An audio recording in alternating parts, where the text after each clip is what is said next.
ਸਤਿ ਸ਼੍ਰੀ ਅਕਾਲ। ਤੁਸੀਂ ਜੁੜੇ ਹੋਏ ਹੋ ਪੰਜਾਬੀ ਰੇਡੀਓ USA ਦੇ ਨਾਲ ਤੇ ਮੈਂ ਹਾਂ ਪ੍ਰਵੀਨ ਸ਼ਰਮਾ ਲੈ ਕੇ ਹਾਜ਼ਰ ਹਾਂ ਪ੍ਰੋਗਰਾਮ ਖਬਰ ਤੇ ਨਜ਼ਰ ਪ੍ਰੋਗਰਾਮ ਦੇ ਵਿੱਚ ਕਈ ਅਹਿਮ ਤੇ ਕਈ ਖਾਸ ਖਬਰਾਂ ਨੂੰ ਲੈ ਕੇ ਚਰਚਾ ਕਰਨ ਦੇ ਲਈ ਮੇਰੇ ਨਾਲ ਜੁੜ ਚੁੱਕੇ ਨੇ ਪੰਜਾਬ ਤੋਂ ਪੱਤਰਕਾਰ ਦੀਪਕ ਸ਼ਰਮਾ ਚਨਾਰਥਲ ਜੀ। ਉਹਨਾਂ ਦਾ ਸਵਾਗਤ ਕਰਾਂਗੇ, ਪਹਿਲਾਂ ਫਿਰ ਕਰਾਂਗੇ ਕਿ ਅਹਿਮ ਖਬਰਾਂ ਨੂੰ ਲੈ ਕੇ ਚਰਚਾ। ਸ਼ਰਮਾ ਜੀ ਸਤਿ ਸ਼੍ਰੀ ਅਕਾਲ ਜੀ, ਸਵਾਗਤ ਹੈ ਜੀ ਪੰਜਾਬੀ ਰੇਡੀਓ USA ਤੇ। ਸਤਿ ਸ਼੍ਰੀ ਅਕਾਲ ਪ੍ਰਵੀਨ ਜੀ, ਸਾਰੇ ਦਰਸ਼ਕਾਂ ਨੂੰ ਸਰੋਤਿਆਂ ਨੂੰ ਮੇਰੀ ਪਿਆਰ ਭਰੀ ਸਤਿ ਸ਼੍ਰੀ ਅਕਾਲ ਜੀ। ਪ੍ਰੋਗਰਾਮ ਨੂੰ ਸਪਾਂਸਰ ਕਰਦੇ ਨੇ ਖਾਲਸਾ ਇੰਸ਼ੋਰੈਂਸ ਏਜੰਸੀ ਵਾਲੇ, ਜਿਨ੍ਹਾਂ ਤੋਂ ਤੁਸੀਂ ਹਰ ਤਰੀਕੇ ਦੀ ਇੰਸ਼ੋਰੈਂਸ ਲੈ ਸਕਦੇ ਹੋ। ਇੰਸ਼ੋਰੈਂਸ ਬਾਰੇ ਪਤਾ ਕਰਨ ਦੇ ਲਈ ਉਹਨਾਂ ਦਾ ਨੰਬਰ ਹੈ 408-272-2500। ਕਵਰਡ ਕੈਲੀਫੋਰਨੀਆ ਤੇ ਓਬਾਮਾ ਕੇਅਰ ਬਾਬਤ ਅਮਰੀਕਾ ਭਰ ਦੇ ਵਿੱਚ ਸੇਵਾਵਾਂ ਦਿੰਦੇ ਨੇ। ਇਹਨਾਂ ਸੇਵਾਵਾਂ ਦਾ ਲਾਭ ਉਠਾਉਣ ਦੇ ਲਈ ਤੇ ਇਹਨਾਂ ਸੇਵਾਵਾਂ ਬਾਰੇ ਹੋਰ ਜਾਣਕਾਰੀਆਂ ਲੈਣ ਦੇ ਲਈ ਅੱਜ ਹੀ ਡਾਇਲ ਕਰੋ 408-272-2500। ਟਰਕੀਅਨ ਇਮੀਗ੍ਰੇਸ਼ਨ ਲਾ ਫਰਮ ਵਾਲੇ ਜੇ ਟਰਕੀਅਨ ਅਟਾਰਨੀ ਟਰਕੀਅਨ ਦੇ ਨਾਲ ਤੁਸੀਂ US ਇਮੀਗ੍ਰੇਸ਼ਨ ਬਾਬਤ ਕੋਈ ਵੀ ਸਵਾਲ ਹੈ ਤਾਂ ਕੋਈ ਵੀ ਸਲਾਹ ਹੈ ਤਾਂ ਉਹਨਾਂ ਦੇ ਨਾਲ 415-909-0503 ਤੇ ਗੱਲ ਕੀਤੀ ਜਾ ਸਕਦੀ ਹੈ। ਗੁਰਦੀਪ ਸਿੰਘ ਬਿਰਦੀ ਕਲੋਬੀ, Satnam Singh Shergill Selma, Jagtar Singh Nandpuri Fremont, Surjit Singh Chahal Yuba City, Gurdeep Singh Gill ਤੇ ਪਰਿਵਾਰ ਯੂਬਾ ਸਿਟੀ, Mandeep Singh, Sarabjit Kaur San Jose, Manjit Singh San Jose, ਅਬੇ ਸੈਕਰਾਮੈਂਟੋ, ਮੀਰੀ ਪੀਰੀ ਸੇਵਾ ਸੁਸਾਇਟੀ ਫਰੈਜ਼ਨੋ ਤੇ ਜੱਸੀ ਗਿੱਲ ਬੇਕਰਸਫੀਲਡ ਤੋਂ। ਇਹਨਾਂ ਸਾਰੇ ਹੀ ਸਪਾਂਸਰਸ ਦਾ ਬਹੁਤ ਬਹੁਤ ਧੰਨਵਾਦ। ਤੇ ਜੇਕਰ ਤੁਸੀਂ ਵੀ ਇਹਨਾਂ ਪ੍ਰੋਗਰਾਮਾਂ ਨੂੰ ਸਪਾਂਸਰ ਕਰਨਾ ਚਾਹੁੰਦੇ ਹੋ ਤਾਂ ਸਟੂਡੀਓ ਦਾ ਨੰਬਰ ਹੈ 408-272-5200। ਸ਼ਰਮਾ ਜੀ, ਖਬਰਾਂ ਦੀ ਸ਼ੁਰੂਆਤ ਕਰੀਏ ਵਿਧਾਇਕ ਅਮਿਤ ਰਤਨ ਤੋਂ। ਗ੍ਰਿਫਤਾਰੀ ਹੋ ਗਈ ਹੈ, ਵਿਜੀਲੈਂਸ ਨੇ ਚੁੱਕ ਲਿਆ, ਪਰ ਸਵਾਲ ਪੈਦਾ ਇਹ ਹੋ ਗਿਆ ਵੀ ਰਾਤੀ 2 ਵਜੇ ਕਿਉਂ ਗ੍ਰਿਫਤਾਰ ਕਰਨਾ ਪਿਆ ਅਮਿਤ ਰਤਨ? ਪ੍ਰਵੀਨ ਜੀ, ਬਿਲਕੁਲ ਤੁਹਾਡੀ ਗੱਲ ਦਰੁਸਤ ਹੈ ਕਿ ਇਹ ਖਬਰ ਆਪਾਂ ਕੱਲ ਜਦੋਂ ਪ੍ਰੋਗਰਾਮ ਕਰ ਰਹੇ ਸੀ ਤਦ ਤੁਹਾਡੇ ਹਵਾਲੇ ਨਾਲ ਇਹ ਉਸ ਸਮੇਂ ਸਾਹਮਣੇ ਆਈ ਤੇ ਆਪਾਂ ਜਦੋਂ ਇਸ ਪਰ ਗੱਲ ਵੀ ਕੀਤੀ ਕਿ ਹਾਂ ਅਮਿਤ ਰਤਨ ਗ੍ਰਿਫਤਾਰ ਹੋ ਗਿਆ। ਪਰ ਆਪਾਂ ਉਸ ਤੋਂ ਪਹਿਲਾਂ ਜਦੋਂ ਚਰਚਾ ਕਰ ਰਹੇ ਸੀ ਮੈਂ ਤਾਂ ਵੀ ਕਹਿ ਰਿਹਾ ਸੀਗਾ ਕਿ ਦੇਰ ਰਾਤ ਮੁੱਖ ਮੰਤਰੀ ਦੇ ਹੁਕਮ ਦੇਣ ਪਿੱਛੇ ਵੀ ਕੋਈ ਕਾਰਨ ਹੋਏਗਾ। ਸੋ ਜਦੋਂ ਹੁਣ ਕੱਲ ਸਾਰਾ ਦਿਨ ਇਹਦੇ ਉੱਤੇ ਚਰਚਾ ਚੱਲਦੀ ਰਹੀ, ਤੱਥ ਸਾਹਮਣੇ ਆਉਂਦੇ ਰਹੇ ਜਾਂ ਪੜਚੋਲ ਹੁੰਦੀ ਰਹੀ ਤੇ ਉਹਦੇ ਵਿੱਚੋਂ ਇੱਕ ਨਵੀਂ ਕਹਾਣੀ ਨਿਕਲ ਕੇ ਆ ਰਹੀ ਹੈ ਪ੍ਰਵੀਨ।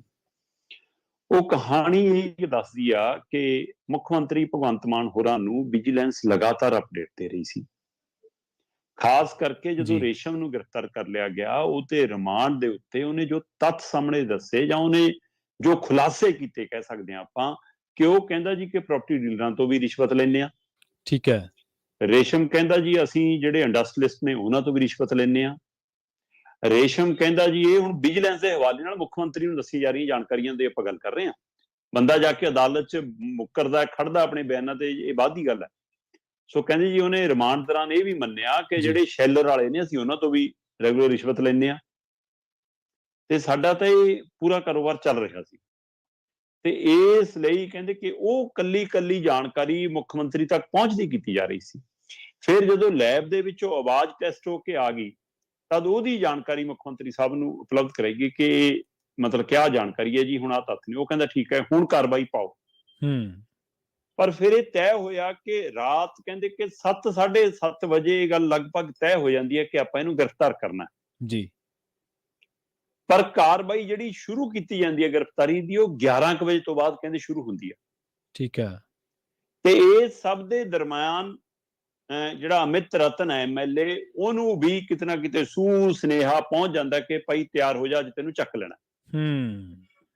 ਤੇ ਉਹ ਤੋਂ ਬਾਅਦ ਕਹਿੰਦੇ ਜੀ ਉਹ ਆਪਣਾ ਡਰਾਈਵਰ ਜੀ ਤੇ ਆਪਣੇ ਗਨਮੈਨ, ਠੀਕ ਹੈ, ਇਹਨਾਂ ਨੂੰ ਲੈ ਕੇ ਮੋਹਾਲੀ ਆਪਣੀ ਕੋਠੀ ਚੋਂ ਨਿਕਲਦਾ ਤੇ ਦਿੱਲੀ ਕੰਨੀ ਨੂੰ ਚਾਲੇ ਪਾਉਂਦਾ।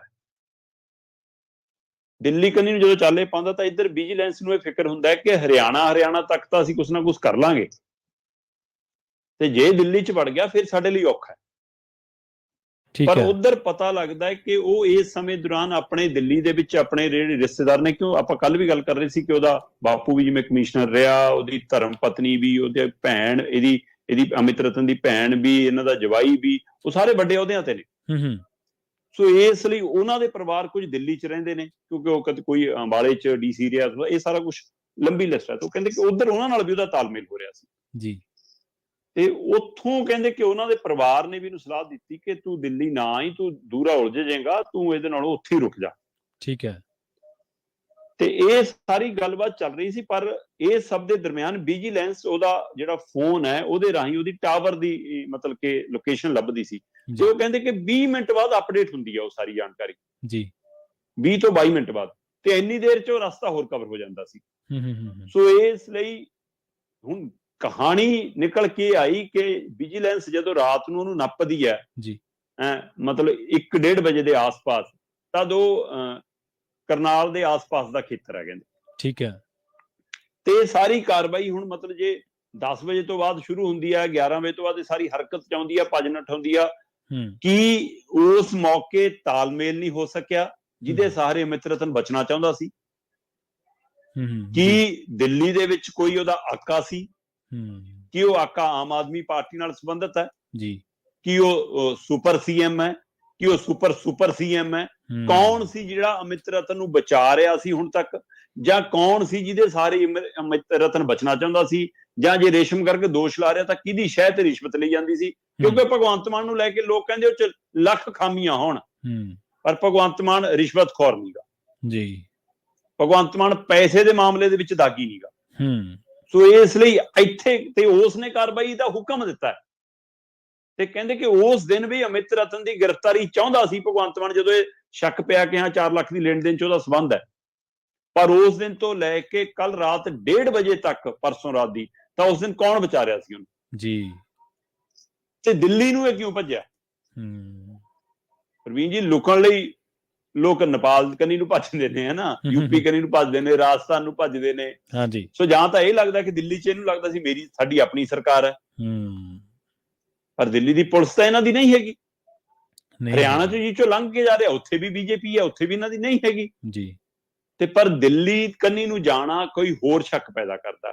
ਪਰ ਫਿਰ ਇਹਦੇ ਪਿੱਛੇ ਇਹ ਵੀ ਹੈ ਕਿ ਜਿਹੜੀ 11 ਵਜੇ ਤੋਂ ਬਾਅਦ ਕਾਰਵਾਈ ਸ਼ੁਰੂ ਹੋਈ, ਇਸੇ ਲਈ ਸ਼ੁਰੂ ਹੋਈ ਤਾਂ ਕਿ ਉਹਨਾਂ ਨਾਲ ਤਾਲਮੇਲ ਨਾ ਹੋ ਸਕੇ, ਤਾਂ ਆਪਣੇ ਆਕਾ ਮਾਨ ਨਾਲ ਪਹੁੰਚ ਨਾ ਕਰ ਸਕੇ। ਤੇ 1-1:30 ਵਜੇ ਜਦੋਂ ਗ੍ਰਿਫਤਾਰੀ ਹੁੰਦੀ ਆ, ਉਸ ਤੋਂ ਬਾਅਦ ਇਹਨੂੰ ਬਠਿੰਡੇ ਕੰਨੀ ਨੂੰ ਲਿਜਾਇਆ ਜਾਂਦਾ।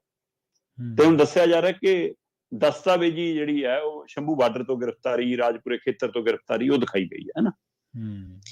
ਸੋ ਉਹ ਗ੍ਰਿਫਤਾਰੀ ਤਾਂ ਗ੍ਰਿਫਤਾਰੀ ਹੈ, ਪਰ ਇਹਦੇ ਨਾਲ ਇੱਕ ਹੋਰ ਪਹਿਲੂ ਖੜਾ ਪ੍ਰਵੀਨ ਜੀ, ਬਠਿੰਡੇ ਨਾਲ ਸੰਬੰਧਿਤ ਇੱਕ ਹੋਰ ਆਮ ਆਦਮੀ ਪਾਰਟੀ ਦਾ ਐਮਐਲਏ ਵੀ ਵਿਜੀਲੈਂਸ ਦੀ ਰਡਾਰ ਤੇ ਆ ਗਿਆ।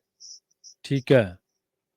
ਉਹਦੀ ਵੀ ਜਾਂਚ ਪੜਤਾਲ ਇਸੇ ਤਰ੍ਹਾਂ, ਉਹਦੇ ਤੇ ਵੀ ਇਸੇ ਤਰ੍ਹਾਂ ਟਰੈਪ ਲੱਗਿਆ ਹੋਇਆ, ਉਹਦੇ ਵੀ ਲਗਾਤਾਰ ਪਿਛਲੇ 1 ਹਫ਼ਤੇ ਤੋਂ ਉਹਦੀਆਂ ਗਤੀਵਿਧੀਆਂ ਨੋਟ ਕੀਤੀਆਂ ਜਾ ਰਹੀਆਂ ਤੇ ਉਹਦੇ ਬਾਰੇ ਵੀ ਕੋਈ ਸ਼ੰਕੇ ਸ਼ੋਭੇ ਸਾਹਮਣੇ ਆ ਰਹੇ ਨੇ ਕਿ ਉੱਥੇ ਵੀ ਕੁਝ ਲੈਣ ਦੇਣ ਦਾ ਖੇਡ ਹੈਗਾ ਜੀ। ਸੋ ਇੱਕ ਤਾਂ ਕੁਝ ਵਿਰੋਧੀ ਧਿਰਾਂ ਇਹ ਕਹਿੰਦੀਆਂ, ਜਿਵੇਂ ਪ੍ਰਤਾਪ ਬਾਜਵਾ ਕਲੋੜਾ ਪਰਸ ਕੇ ਸਾਡੇ ਦਬਾਅ ਕੇ ਚੱਕ ਲਿਆ ਕਿ ਵੀ ਤੁਹਾਡਾ ਦਬਾਅ ਫਿਰ ਆਪ ਤੇ ਹੀ ਕੰਮ ਕਰਦਾ, ਆਪਣੇ ਵਾਲਿਆਂ ਤੇ ਵੀ ਕਰ ਲੈਂਦੇ, ਤੁਹਾਡੇ ਵਾਲੇ ਵੀ ਕਿੰਨੇ ਲਾਈਨ ਚ ਰਹੇ ਨੇ ਜੀ, ਉੱਥੇ ਦਬਾਅ ਕਿੱਥੇ ਜਾਂਦਾ ਸੀ? ਹਾਂ, ਬਿਲਕੁਲ ਸਹੀ ਹੈ। ਤੇ ਦੂਜੀ ਗੱਲ ਜੀ, ਵਿਰੋਧੀ ਧਿਰਾਂ ਇਹ ਵੀ ਕਹਿ ਰਹੀਆਂ ਨੇ ਜੀ ਕਿ ਇਹ ਸਾਰਾ ਕੁਝ ਜਲੰਧਰ ਲਈ ਹੋਇਆ। ਬਿਲਕੁਲ ਰਾਜਨੀਤੀ ਹੋ ਸਕਦੀ ਹੈ ਪ੍ਰਵੀਨ ਜੀ ਇਹਦੇ ਪਿੱਛੇ।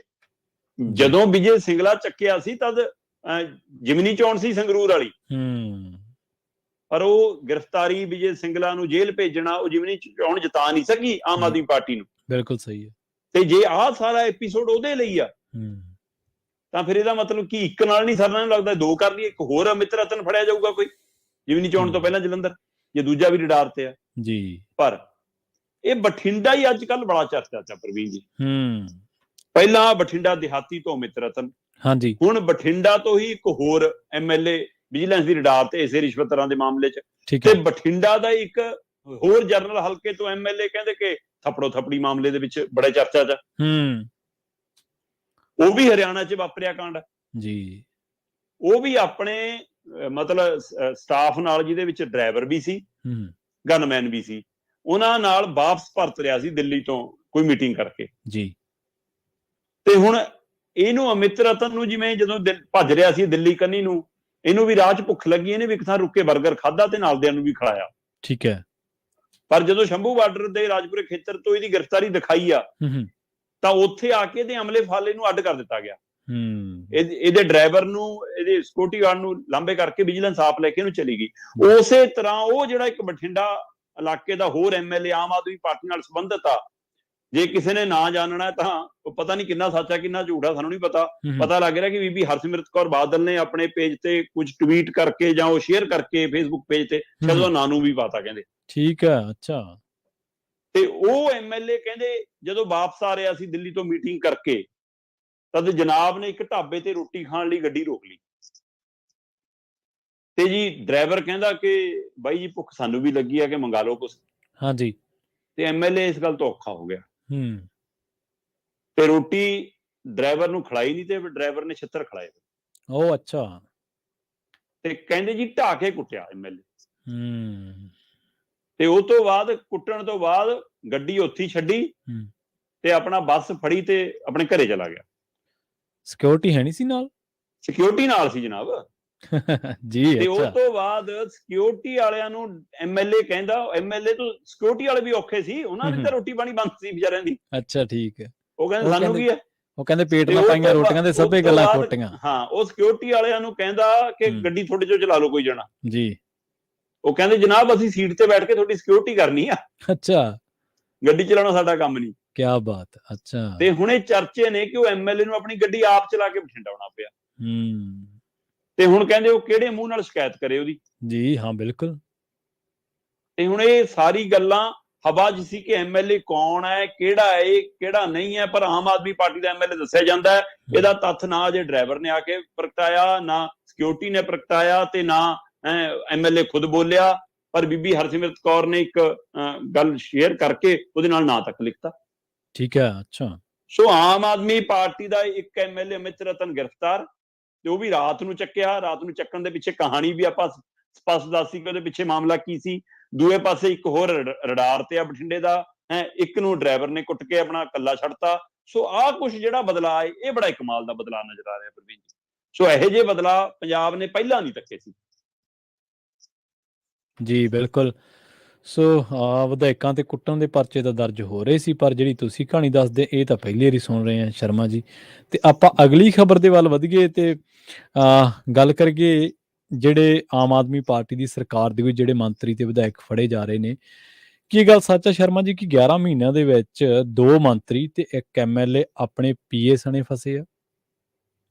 ਪ੍ਰਵੀਨ ਜੀ, ਇਹ ਤੁਹਾਡੀ ਗੱਲ ਦਰੁਸਤ ਆ ਕਿ 11 ਮਹੀਨਿਆਂ ਦੀ ਸਰਕਾਰ ਦੇ ਵਿੱਚ 3 ਲੀਡਰ ਆਮ ਆਦਮੀ ਪਾਰਟੀ ਦੇ ਜੀ, ਜਿਨ੍ਹਾਂ ਚੋਂ 2 ਤਾਂ ਮੰਤਰੀ ਤੇ 1 ਐਮਐਲਏ ਆਪਣੇ ਪੀਆਂ ਸਣੇ ਫੜੇ ਗਏ ਇੱਕ ਵਾਰ ਤਾਂ ਜੀ, ਹੈ ਨਾ। ਤੇ ਮਤਲਬ ਬੁਰੀ ਤਰ੍ਹਾਂ ਫਸੇ ਘਰੇ, ਕਈ ਤਾਂ ਜੇਲ੍ਹ ਵੀ ਕੱਟਿਆ ਏ, ਕਈ ਅੱਜ ਕੱਲ ਅੰਦਰ ਨੇ, ਹੈ ਨਾ। ਸੋ ਇਹ ਸਾਰਾ ਕੁਝ। ਤੇ ਉਹ ਤੋਂ ਬਾਅਦ ਜਿਹੜੀ ਪਿਛਲੀ ਸਰਕਾਰ ਵਾਲੇ ਜਿਹੜੇ ਫੜੇ ਨੇ ਉਹ ਵੀ ਪੀਏ ਸਣੇ ਨਾਲ ਨੇ। ਸੋ ਇਹਦਾ ਮਤਲਬ ਕੱਲ ਮੁੱਖ ਮੰਤਰੀ ਸਾਹਿਬ ਜਿਹੜੀ ਸਲਾਹ ਦੇ ਰਹੇ ਸੀ, ਜਾਂ ਕੈਬਨਿਟ 'ਚ ਜਿਹੜੀ ਸਲਾਹ ਦਿੱਤੀ, ਫਿਰ ਐਮਐਲਏ ਨੂੰ ਸਲਾਹ ਦਿੱਤੀ, ਕੱਲ ਮੈਨੂੰ ਪਤਾ ਲੱਗਿਆ ਕਿ ਬਕਾਇਦਾ ਤੌਰ ਤੇ ਹੁਕਮ ਭੇਜੇ ਨੇ ਸਾਰੇ ਐਮਐਲਏ ਔਰ ਮੰਤਰੀਆਂ ਨੂੰ ਜੀ, ਮੁੱਖ ਮੰਤਰੀ ਸਾਹਿਬ ਨੇ ਕੱਲ, ਕਿ ਭਾਈ ਆਪਣੇ ਆ ਜਾਲੀ ਫਾਲੀ ਪੀਏ ਤੋਂ ਬਚੋ, ਠੱਗ ਚੋਰ ਪੀਏ ਤੋਂ ਬਚੋ, ਰਿਸ਼ਤੇਦਾਰ ਵਾਲੇ ਪੀਏ ਤੋਂ ਬਚੋ। ਕੱਲ ਨੂੰ ਸਾਨੂੰ ਨਾ ਕਿਹੋ ਕਿ ਤੁਹਾਨੂੰ ਮਰਾ ਵੀ ਸਕਦੇ ਨੇ, ਤੁਹਾਨੂੰ ਫਸਾ ਵੀ ਸਕਦੇ ਨੇ। ਜੇ ਤਾਂ ਉਹਨਾਂ ਦੀ ਸੈਟਿੰਗ ਨਾਲ ਚੱਲ ਰਹੇ ਹੋ ਫਿਰ ਸੁਧਰ ਜਾਓ, ਤੇ ਜੇ ਤੁਸੀਂ ਉਹ ਇਕੱਲੇ ਕੁਝ ਕਰਦੇ ਨੇ, ਤੁਸੀਂ ਬਦਨਾਮ ਹੋਣੇ ਹੋ, ਤਾਂ ਫਿਰ ਆਪਣਾ ਪੀਏ ਬਦਲ। ਸੋ ਕੱਲ ਕਹਿੰਦੇ ਕਿ ਲਿਖਤੀ ਸੁਨੇਹਾ ਸਾਰੇ ਐਮਐਲਏਆਂ ਨੂੰ, ਆਮ ਆਦਮੀ ਪਾਰਟੀ ਦੇ ਮੰਤਰੀਆਂ ਨੂੰ ਲੱਗ ਗਿਆ ਮੁੱਖ ਮੰਤਰੀ ਸਾਹਿਬ ਦਾ ਜੀ। ਪਰ ਆਹ ਜਿਹੜਾ ਕਰ ਆਪਾਂ ਹੁਣੇ ਸਾਂਝਾ ਕਰਕੇ ਹਟੇ ਆ ਕਿ ਡਰਾਈਵਰ ਵਾਲਾ, ਸੁਣ ਹੋ ਸਕਦਾ ਕਿ ਉੱਥੇ ਤਾਂ ਉਹ ਕਹਿ ਰਹੇ ਸੀ ਕਿ ਕਾਬਲ ਪੀਏ ਰੱਖੋ ਜੀ, ਹੁਣ ਇੱਥੇ ਮੁੱਖ ਮੰਤਰੀ ਸਾਹਿਬ ਨੂੰ ਅੱਜ ਨਵਾਂ ਹੁਕਮ ਨਾ ਦੇਣਾ ਪੈ ਜਾਵੇ ਐਮਐਲਏ ਨੂੰ, ਆਪਣੇ ਮੰਤਰੀਆਂ ਨੂੰ, ਕਿ ਭਾਈ ਆਪਣਾ ਭਰੋਸੇਯੋਗ ਰੱਖਿਓ ਡਰਾਈਵਰ, ਕੱਲ ਨੂੰ ਮੈਨੂੰ ਨਾ ਕਿਹੋ। ਸੁਣਾ, ਪਰ ਜਦੋਂ ਮੈਂ ਇਹ ਸਾਰਾ ਕਵਾਇਦ ਦੇਖਦਾ ਤਾਂ ਉਹਦੇ ਵਿੱਚ ਬਿਲਕੁਲ ਤੁਹਾਡੀ ਗੱਲ ਦਰੁਸਤ ਹੈ ਪ੍ਰਵੀਨ ਜੀ। 11 ਮਹੀਨਿਆਂ ਦੀ ਸਰਕਾਰ ਦੇ ਵਿੱਚ 2 ਕੈਬਨਿਟ ਮੰਤਰੀ ਤੇ 1 ਆਮ ਆਦਮੀ ਪਾਰਟੀ ਦਾ ਐਮਐਲਏ, 3 ਦੇ 3 ਬੰਦੇ ਜਿਹੜੇ ਫਸੇ, ਤਿੰਨੇ ਆਪਣੇ ਪੀਏ ਕਾਰਨ ਫਸੇ ਜਾਂ ਪੀਏ ਸਣੇ ਫਸੇ।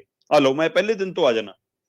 ਸਭ ਤੋਂ ਪਹਿਲਾਂ 14 ਮਈ 2022 ਨੂੰ ਆਮ ਆਦਮੀ ਪਾਰਟੀ ਦੇ ਉਸ ਸਮੇਂ ਦੇ ਸਿਹਤ ਮੰਤਰੀ ਵਿਜੇ ਸਿੰਗਲਾ ਫਸਦੇ ਨੇ।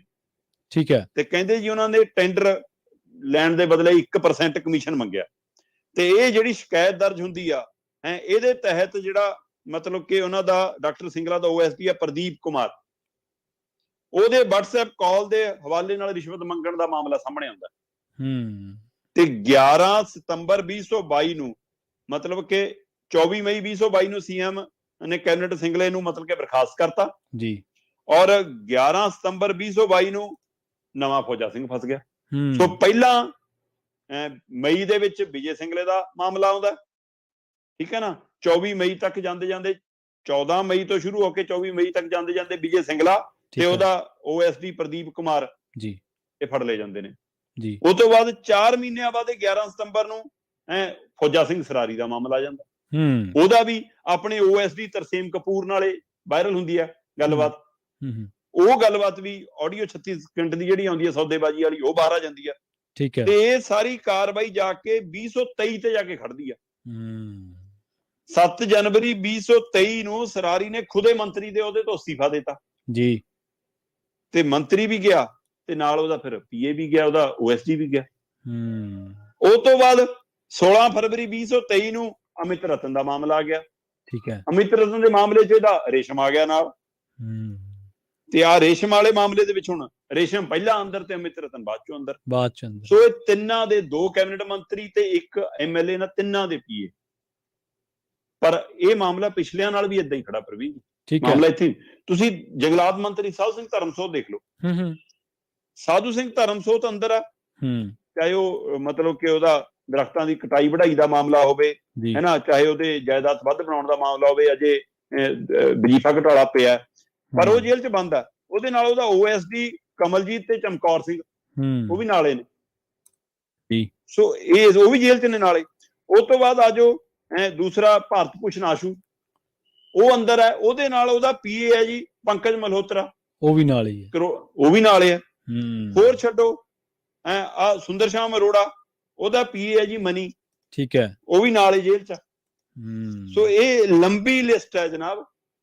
ਸੋ ਚਾਹੇ ਆਮ ਆਦਮੀ ਪਾਰਟੀ ਵਾਲੇ ਹੋਣ, ਚਾਹੇ ਕਾਂਗਰਸੀ ਹੋਣ, ਚਾਹੇ ਸਾਰੇ ਪੀਏ ਬਚਾਉਂਦੇ ਵੀ ਨੇ, ਪੀਏ ਫਸਾਉਂਦੇ ਵੀ ਨੇ। ਪੀਏ ਜੇ ਲੈਣ ਦੇਣ ਕਰਦੇ ਨੇ। ਜਿਹੜੀ ਗੱਲ ਮੁੱਖ ਮੰਤਰੀ ਸਾਹਿਬ ਕਹਿ ਰਹੇ ਆ ਨਾ ਕਿ ਪੀਏ ਆਪਣੇ ਉਹ ਨਾ ਰੱਖੋ, ਕੋਈ ਚੰਗੇ ਕਾਬਲ ਬੰਦੇ ਰੱਖੋ, ਠੱਗ ਚੋਰ ਭ੍ਰਿਸ਼ਟਾਚਾਰ ਨਾ ਰੱਖੋ। ਮੈਨੂੰ ਤਾਂ ਲੱਗਦਾ ਕਿਤੇ ਐ ਨਾ ਹੋਵੇ ਜਿਹੜੇ ਚੰਗੇ ਪੀਏ ਨੇ ਉਹ ਕਹਿਣ ਅਸੀਂ ਲੱਗਣਾ ਹੀ ਨਹੀਂ, ਕਿ ਭਾਈ ਇਹਨਾਂ ਨਾਲ ਜਾ ਕੇ ਅਸੀਂ ਵੀ ਤਾਂ ਫਸਾਂਗੇ। ਬਿਲਕੁਲ ਸਹੀ ਹੈ। ਸੋ ਇਸ ਲਈ ਇਹਦਾ ਮਤਲਬ ਚੰਗਾ ਬੰਦਾ ਤਾਂ ਹੁਣ ਪੀਏ ਵੀ ਨਹੀਂ ਬਣਨਾ ਚਾਹੂਗਾ, ਇਮਾਨਦਾਰ ਬੰਦਾ ਤਾਂ ਇਹਨਾਂ ਦਾ ਨਾਲ ਪੀਏ ਵੀ ਨਹੀਂ ਲੱਗਣਾ ਚਾਹੂਗਾ, ਚਾਹੇ ਮੰਤਰੀ ਹੋਵੇ ਤੇ ਚਾਹੇ ਐਮਐਲਏ ਹੋਵੇ। ਸੋ ਇਸ ਲਈ ਇਹ ਦੋਏ ਪਾਸੇ ਆ ਪ੍ਰਵੀਨ ਜੀ। ਜੇ ਇਹ ਜਾਂ ਤਾਂ ਭ੍ਰਿਸ਼ਟਾਚਾਰ, ਕਹਿੰਦੇ ਜੇ ਚੋਰ ਆ ਉਹਨੂੰ ਸਾਰੇ ਚੋਰ ਦਿਖਦੇ ਨੇ, ਜੇ ਸਾਧੂ ਤਾਂ ਉਹਨੂੰ ਸਾਰੇ ਸਾਧੂ ਦਿਖਦੇ ਨੇ। ਸੋ ਜੇ ਤੁਸੀਂ ਚੰਗੇ ਹੋਵੋਗੇ ਤਾਂ ਤੁਹਾਨੂੰ ਚੰਗੇ ਬੰਦੇ ਲੱਭ ਵੀ ਜਾਣਗੇ, ਜੇ ਤੁਸੀਂ ਠੱਗ ਹੋ ਤਾਂ ਤੁਹਾਨੂੰ ਠੱਗ ਬੰਦੇ ਵੀ ਲੱਭ ਜਾਣਗੇ। ਸੋ ਹੁਣ ਕਿਹਨੇ ਕਿਹੜਾ ਪੀਏ ਨਾਲ ਰੱਖਿਆ ਵਾ, ਇਹ ਕਹਾਣੀ ਆਪਣੇ ਆਪ 'ਚ ਉਹੀ ਜਾਣਦੇ ਹੋਣਗੇ। ਪਰ ਆ ਤੱਥ ਦੱਸਦੇ ਨੇ ਕਿ ਜਦੋਂ ਫਸਦੇ ਹੋ ਤਾਂ ਜਾਂ ਪੀਏ ਕਰਕੇ ਫਸਦੇ ਹੋ ਜਾਂ ਸਣੇ ਪੀਏ ਫਸਦੇ ਹੋ। ਇਸ ਲਈ ਜੇ ਇੱਕ ਬੰਦਾ ਇਮਾਨਦਾਰ ਆ ਤਾਂ ਦੂਆ ਉਹਨੂੰ ਇਮਾਨਦਾਰ ਚਾਹੀਦਾ, ਜੇ ਦੂਆ ਚੋਰ ਆ ਤਾਂ ਉਹਨੂੰ ਵੀ ਚੋਰ ਚਾਹੀਦਾ। ਸੋ ਇੱਥੋਂ ਹਿਸਾਬ ਹੈ ਕਿ ਓਐਸਡੀ ਤੇ ਪੀਏ ਅੱਜ ਕੱਲ ਕੈਬਨਿਟ ਮੰਤਰੀਆਂ ਨੂੰ ਫਸਾ ਵੀ ਲੈਂਦੇ ਨੇ ਤੇ ਉਹਨਾਂ ਕਾਰਨ ਫਸ ਵੀ ਜਾਂਦੇ ਨੇ। ਬਿਲਕੁਲ ਜੀ। ਪਰ ਇਹਨਾਂ ਵੀ ਜਿੰਨੀ ਮਲਾਈ ਮੰਤਰੀ ਸਾਹਿਬ ਜਾਂ ਵਿਧਾਇਕ ਸਾਹਿਬ ਦੇ ਹਿੱਸੇ ਹੁੰਦੀ, ਉਨੀ ਤਾਂ ਪੀਏ ਦੇ ਹਿੱਸੇ ਆਉਂਦੀ ਵੀ ਨਹੀਂ ਹੋਣੀ। ਨਹੀਂ, ਇਹ ਜ਼ਰੂਰੀ ਨਹੀਂ ਪ੍ਰਵੀਨ ਜੀ। ਅੱਛਾ, ਕਈ ਵਾਰ ਭਰੋਸਾ ਹੀ ਪੀਏ ਤੇ ਇੰਨਾ ਹੁੰਦਾ ਹੈ ਕਿ ਲੈਣ ਦੇਣ ਉਹਦੇ ਰਾਹੀਂ ਕਰਨਾ, ਪੁੱਛ ਵੀ ਨਹੀਂ ਸਕਦੇ ਹੁੰਦੇ। ਤੇ ਪੀਏ ਨੇ ਤਾਂ ਕਿ ਕਹਿਣਾ ਹੀ ਕਿ ਜਨਾਬ ਮਸਾਂ ਮਨਾਇਆ ਜੀ, ਦਿੰਦਾ ਹੀ ਸੀ, ਇੰਨੇ 'ਚ ਹੋਇਆ ਸੌਦਾ। ਬਿਲਕੁਲ। ਸੋ ਇਸ ਲਈ ਉੱਥੇ ਇਹ ਵੀ ਖੇਡ ਚੱਲਦੀ ਹੈ ਕਿ ਬਾਅਦ ਚੋਂ ਉਹਨੂੰ ਦੇਖ ਕੇ ਕਿਹਾ ਸਾਰੀ ਤੁਹਾਨੂੰ ਭੇਟਾ ਜੀ, ਇਹ ਚੋਂ ਮੈਨੂੰ ਜੋ ਮਰਜ਼ੀ ਦੇ ਦਿਓ, ਪਰ ਆਪਣਾ ਹਿੱਸਾ ਪਹਿਲਾਂ ਅੱਧਾ ਰੱਖ ਲਿਆ ਹੁੰਦਾ। ਕਿਆ ਬਾਤ, ਸਹੀ, ਬਿਲਕੁਲ। ਗੱਲ ਮਤਲਬ ਆ ਕੇ ਅਖੀਰ ਤੇ ਕਲਾਕਾਰੀ ਤੇ ਮੁੱਕ ਜਾਂਦੀ ਹੈ। ਕਲਾਕਾਰੀ ਤੇ ਮੁੱਕਦੀ ਹੈ ਜੀ। ਤੇ ਕਲਾਕਾਰ ਬਹੁਤ ਨੇ ਅੱਜ ਕੱਲ ਸਰਕਾਰ 'ਚ। ਹਾਂਜੀ, ਕਲਾਕਾਰ ਸਾਹਿਬ ਦੀ ਤਾਂ ਸਰਕਾਰ ਆ ਸਾਰੀ। ਜਿਹੜੇ ਸਰਕਾਰ ਦੇ ਮੁਖੀ ਨੇ ਉਹ ਵੀ ਤੇ ਖੁਦ ਕਲਾਕਾਰ ਨੇ, ਪਰ ਚਲੋ ਉਹਨਾਂ ਦੇ ਮਾਮਲੇ ਦੇ ਵਿੱਚ ਇਹ ਚੀਜ਼ ਨਹੀਂ ਆਪਾਂ ਕਹਿ ਸਕਦੇ। ਬਿਲਕੁਲ ਇਮਾਨਦਾਰੀ ਵਾਲੇ ਮਾਮਲੇ 'ਚ ਕੋਈ ਉਂਗਲ ਨਹੀਂ ਚੁੱਕੀ ਜਾ ਸਕਦੀ। ਹਾਂਜੀ, ਕੋਈ ਉਂਗਲ ਨਹੀਂ ਚੁੱਕੀ ਜਾ ਸਕਦੀ। ਤੇ ਇਹ ਵੀ ਇੱਕ ਦੇਖੋ ਇੱਕ ਲੰਬਾ ਸਫ਼ਰ ਹੈ। ਉਹ ਇੱਕ ਤੰਜ਼ ਕਰਦੇ ਸੀ, ਪੋਲੀਟੀਕਲ ਸਟਾਇਰ ਕਰਦੇ ਸੀ, ਪਰ ਆਪ ਅੱਜ ਉਸੇ ਕੁਰਸੀ ਤੇ ਬਹਿ ਗਏ। ਠੀਕ ਹੈ, ਜੋ ਜਿਸ ਤਰੀਕੇ ਦੀ ਸਰਕਾਰ ਚਲਾ ਰਹੇ ਨੇ ਉਹਦੇ ਤੇ ਕਿੰਤੂ ਪ੍ਰੰਤੂ ਹੁੰਦੇ ਰਹਿੰਦੇ। ਸਰਕਾਰਾਂ ਸਰਕਾਰ ਤੇ ਹੋਣਗੇ, ਲਗਾਤਾਰ ਹੀ ਹੋਣਗੇ ਜੀ। ਅਗਲੀ ਖਬਰ ਵੀ ਸਰਕਾਰ ਦੀ ਹੋਈ ਹੈ ਸ਼ਰਮਾ ਜੀ। ਸਰਕਾਰਾਂ ਰਾਜ ਦੀਆਂ ਨਹੀਂ, ਸਰਕਾਰਾਂ ਗਾਂਹ ਵੀ ਬੈਠੀਆਂ, ਦਿੱਲੀ ਵੀ ਬੈਠੀਆਂ। ਦਿੱਲੀ ਤੋਂ ਹੁਕਮ ਲੈ ਕੇ ਕਹਿੰਦੇ ਪਰਤੇ ਰਾਜਪਾਲ ਨੇ ਰੋਕਤਾ ਆ ਕੇ ਪੰਜਾਬ ਦਾ ਬਜਟ ਸੈਸ਼ਨ। ਪ੍ਰਵੀਨ ਜੀ, ਰਾਜਪਾਲ ਨਾਲ ਮੁੱਖ ਮੰਤਰੀ ਭਗਵੰਤ ਮਾਨ ਹੋਰਾਂ ਦਾ ਲਗਾਤਾਰ 36 ਦਾ ਅੰਕੜਾ ਚੱਲ ਰਿਹਾ ਜੀ। ਪਹਿਲੀ ਘੜੀ ਤੋਂ ਹੀ ਇਹ ਪੇਚ ਫਸੇ ਨਜ਼ਰ ਆ ਰਹੇ ਨੇ, ਹਨਾ। ਚਾਹੇ ਉਹ ਪਹਿਲਾਂ ਬਜਟ ਸੈਸ਼ਨ ਵਾਲੇ ਪੁਰਾਣੇ ਮਾਮਲੇ ਹੋਣ, ਉਹ ਸਪੈਸ਼ਲ ਬਜਟ ਸੈਸ਼ਨ ਬੁਲਾਉਣ ਨੂੰ ਲੈ ਕੇ ਹੋਵੇ, ਫਿਰ ਉਹ ਜਿਹੜੇ ਵਾਈਸ ਚਾਂਸਲਰ ਲਾਉਣ ਨੂੰ ਲੈ ਕੇ ਹੋਵੇ, ਫਿਰ ਚਾਹੇ ਚਿੱਠੀ ਪੱਤਰ ਦਾ ਮਾਮਲਾ ਹੋਵੇ, ਚਾਹੇ ਫਿਰ ਮੁੱਖ ਮੰਤਰੀ ਨੂੰ ਭੇਜੇ ਸਵਾਲਾਂ ਦੀ ਲਿਸਟ ਹੋਵੇ ਰਾਜਪਾਲ ਵੱਲੋਂ। ਸੋ ਵਿਵਾਦ ਕਿਤੇ ਥੰਮਣ ਦਾ ਨਾਂ ਨਹੀਂ ਲਏ, ਵੱਧਦੇ ਹੀ ਦਿਖੇ। ਤੇ ਉਹ ਵਿਵਾਦ ਇਸ ਕਦਰ ਵੱਧ ਗਏ ਕਿ ਰਾਜਪਾਲ ਨੇ ਜਦੋਂ ਇਹ ਗੱਲ ਪੁੱਛੀ ਕਿ ਆ ਭਾਈ ਮੈਨੂੰ ਜਵਾਬ ਦੇ ਦਿਓ, ਤੁਸੀਂ ਸਿੰਗਾਪੁਰ ਲਈ ਕਿਵੇਂ ਚੁਣ ਲਏ ਪ੍ਰਿੰਸੀਪਲ, ਹੈ ਨਾ, ਤੁਸੀਂ ਵਾਈਸ ਚਾਂਸਲਰ ਲਾਉਣ ਵਾਲਾ ਖੇਡ ਕਿਵੇਂ ਕੀਤਾ, ਜਾਂ ਜਿਹੜੇ ਆ ਮੀਟਿੰਗਾਂ 'ਚ ਬੈਠਦੇ ਰਹਿੰਦੇ ਨੇ ਤੁਹਾਡੇ ਬਾਹਰਲੇ, ਇਹ ਕਿਵੇਂ ਬੈਠ ਜਾਂਦੇ ਨੇ। ਸੋ ਜਦੋਂ ਇਹੋ ਜਿਹੇ ਸਵਾਲ ਪੁੱਛੇ, ਹੈ ਨਾ, ਜਾਂ ਉਹ ਪੁਲਿਸ ਵਾਲਾ ਸਵਾਲ ਕਿ ਇੱਥੋਂ ਹਟਾ ਕੇ ਤੁਸੀਂ ਉਹਨੂੰ ਉੱਥੇ ਕਿਉਂ ਲਾਇਆ, ਸੋ ਇਹ ਸਾਰੇ ਸਵਾਲ ਪੁੱਛੇ, ਉਹਦਾ ਜਵਾਬ ਦੇਣ ਦੀ ਬਜਾਏ ਮੁੱਖ ਮੰਤਰੀ ਹੋਰਾਂ ਨੂੰ ਭਗਵੰਤ ਮਾਨ ਨੇ ਜਿਵੇਂ ਟਵੀਟ ਕੀਤਾ ਤੇ ਉਸੇ ਟਵੀਟ ਨੂੰ ਚਿੱਠੀ ਬਣਾ ਕੇ ਭੇਜਤੀ ਰਾਜਪਾਲ ਨੂੰ ਉਸ ਤੋਂ ਬਾਅਦ ਤਲਖੀ ਵੀ ਵੱਧ ਗਈ ਜੀ, ਦੂਰੀ ਵੀ ਵੱਧ ਗਈ ਤੇ ਰਾਜਨੀਤੀ ਵੀ ਵੱਧ ਗਈ। ਠੀਕ ਹੈ। ਤੇ ਇਸ ਤੋਂ ਹੀ ਆਪਾਂ ਉਸੇ ਦਿਨ ਇਹ ਗੱਲ ਕਰ ਰਹੇ ਸੀ ਕਿ ਬਾਕੀ ਪਾਰਟੀਆਂ ਵੀ ਸਵਾਲ ਕਰ ਰਹੀਆਂ ਸੀ ਤੇ ਆਪਾਂ ਮੀਡੀਆ ਹਵਾਲੇ ਨਾਲ ਵੀ ਗੱਲ ਕਰ ਰਹੇ ਸੀ ਕਿ ਬਜਟ ਸੈਸ਼ਨ 'ਚ ਦਿੱਕਤਾਂ ਆ ਸਕਦੀਆਂ ਨੇ, ਬਜਟ ਸੈਸ਼ਨ ਨੂੰ ਲੈ ਕੇ ਮੁਸ਼ਕਲਾਂ ਖੜੀਆਂ ਕਰ ਸਕਦੇ ਨੇ ਰਾਜਪਾਲ। ਜੀ ਜੀ। ਪਰ ਰਾਜਪਾਲ ਤਾਜ਼ਾ ਦਿੱਲੀ ਜਾ ਕੇ ਆਏ ਨੇ ਪ੍ਰਵੀਨ ਜੀ। ਠੀਕ ਹੈ। ਕੀ ਇਹ ਦਿੱਲੀ ਉਹ ਵੈਸੇ ਹੀ ਤੋਰੇ ਫੇਰੇ ਲਈ ਗਏ ਸੀ? ਕਿਉਂਕਿ ਜਿਹੀ ਜਿਹੀਆਂ ਉੱਥੇ ਮੁਲਾਕਾਤਾਂ ਦੀਆਂ ਖਬਰਾਂ ਮਿਲ ਰਹੀਆਂ ਨੇ ਉਸ ਹਵਾਲੇ ਨਾਲ ਤਾਂ ਇਹ ਲੱਗਦਾ ਕਿ ਉਹ ਕੋਈ ਨਵਾਂ ਹੁਕਮ ਲੈ ਕੇ ਆਏ ਨੇ। ਅੱਛਾ। ਤੇ ਆਉਂਦੇ ਹੀ ਉਹ ਹੁਕਮ ਚਾੜਤਾ ਕਿ ਜੀ ਮੈਂ ਬਜਟ ਸੈਸ਼ਨ ਦੀ ਮਨਜ਼ੂਰੀ ਨਹੀਂ ਦਿੰਦਾ, ਪਹਿਲਾਂ ਮੇਰੇ ਸਵਾਲਾਂ ਦਾ ਜਵਾਬ ਦਿਓ। ਓ ਠੀਕ ਹੈ। ਤੇ ਹੁਣ ਭਗਵੰਤ ਮਾਨ ਆਪਣੇ ਉਸ ਨੁਕਤੇ ਤੇ ਵੀ ਗੌਰ ਕਰਨ ਲੱਗੇ ਨੇ, ਕਿਉਂਕਿ ਰਾਜਪਾਲ ਨੇ ਇੱਕ ਗੱਲ ਕਹੀ ਆ ਕਿ ਜੀ ਪਹਿਲਾਂ ਮੇਰੇ ਸਵਾਲਾਂ ਦਾ ਜਵਾਬ ਦਿਓ ਤੇ ਮੈਂ ਬਾਕੀ ਸਾਰੇ ਮਸਲਿਆਂ ਨੂੰ ਲੈ ਕੇ ਪਹਿਲਾਂ ਕਾਨੂੰਨੀ ਰਾਏ ਲਊਂਗਾ। ਤੁਸੀਂ ਮੈਨੂੰ ਕਾਨੂੰਨੀ ਰਾਏ ਲੈਣ ਲਈ ਮਜਬੂਰ ਕਰਤਾ ਕਿ ਜਿਹੀ ਜੀ ਮੈਨੂੰ ਅਪਮਾਨ ਕਰਨ ਵਾਲੀ, ਮੈਨੂੰ ਪੀੜ ਪਹੁੰਚਾਉਣ ਵਾਲੀ, ਹੈ ਨਾ, ਸੰਵਿਧਾਨਕ ਤੌਰ ਤੇ ਗਲਤ ਮੈਨੂੰ ਚਿੱਠੀ ਲਿਖੀ ਆ ਤੁਸੀਂ। ਕਿਉਂਕਿ ਮੁੱਖ ਮੰਤਰੀ ਉਹਨਾਂ ਨੇ ਉਹ 'ਚ ਵੀ ਲਿਖਤਾ ਸੀ ਨਾ ਕਿ ਮੈਂ 3 ਕਰੋੜ ਲੋਕਾਂ ਨੂੰ ਜਵਾਬ ਦਿਆਂ, ਮੈਂ ਮਤਲਬ ਕਿ ਤੁਹਾਨੂੰ ਜਵਾਬ ਕਿਉਂ ਦੇਵਾਂ, ਇਲੈਕਟਡ ਸਿਲੈਕਟਡ ਸਾਰਾ ਕੁਝ ਲਿਖਤਾ ਸੀ, ਸਾਰਾ ਕੁਝ ਲਿਖਤਾ। ਤੇ ਹੁਣ ਰਾਜਪਾਲ ਨੇ ਵੀ ਇਹੀ ਕਿਹਾ ਕਿ ਠੀਕ ਹੈ ਜੀ ਇਲੈਕਟਡ ਹੀ ਚਲਾਉਣਗੇ ਸਰਕਾਰ, ਪਰ ਤੁਸੀਂ ਮੇਰੀ ਚੋਣ ਤੇ ਜਿਹੜਾ ਸਵਾਲ ਖੜਾ ਕੀਤਾ ਉਹ ਕਿਵੇਂ ਕੀਤਾ, ਹੁਣ ਮੈਂ ਉਹਦੀ ਕਾਨੂੰਨੀ ਰਾਏ ਲਊਂਗਾ। ਬਜਟ ਸੈਸ਼ਨ ਦੀ ਮਨਜ਼ੂਰੀ ਦੇਣੀ ਹੈ ਕਿ ਨਹੀਂ, ਮੈਂ ਉਹਦੀ ਕਾਨੂੰਨੀ ਰਾਏ ਲਊਂਗਾ।